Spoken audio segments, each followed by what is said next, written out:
ওই টাকা নিয়ে এক বিশেষ মহিলা আধিকারিকের সঙ্গে আমি দেখা করি। তারপর তারপর অনেক কষ্টে সব কিছু বিক্রি করে আমার মা 1,00,000 টাকা আমায় জোগাড় করে দেয়। আর সেই টাকা নিয়ে আমি সেই মহিলা আধিকারিকের কাছে যাই, হাতে পায়ে ধরে বলি, ম্যাডাম আমি অত্যন্ত গরিব, চাকরিটা আমায় দিন।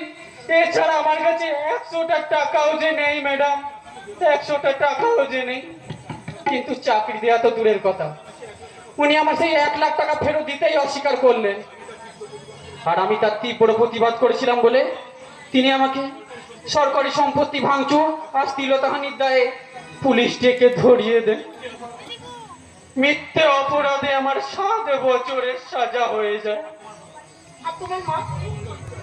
চরম লজ্জায় অপমানে মাটা আমার আত্মহত্যা করে, আত্মহত্যা।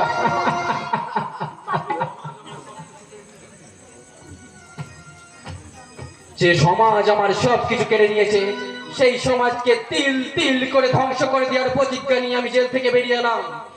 আজও পৃথিবীর প্রত্যেক কোণায় আমি সেই মহিলা আধিকারিককে খুঁজে বেড়াই। আর যেদিন তাকে খুঁজে পাবো সেদিন বুঝিয়ে দেব শ্লীলতাহানির চরম সংজ্ঞা কাকে বলে, শ্লীলতাহানির চরম সংজ্ঞা কাকে বলে। না মাতু না, আর আমি তোমাকে খারাপ কাজ করতে দেব না। এসো, এবার এবার তোমাকে সত্যি আলোর পথে ফিরতে হবে। আর তোমাকে কিছুতেই আমি খারাপ পথে যেতে দেব না না। শিউলি, আমি তা তো হয় না। শোনো, আমি তোমাকে কানে কানে কি বলি শোনো। শোনো বলি কানে কানে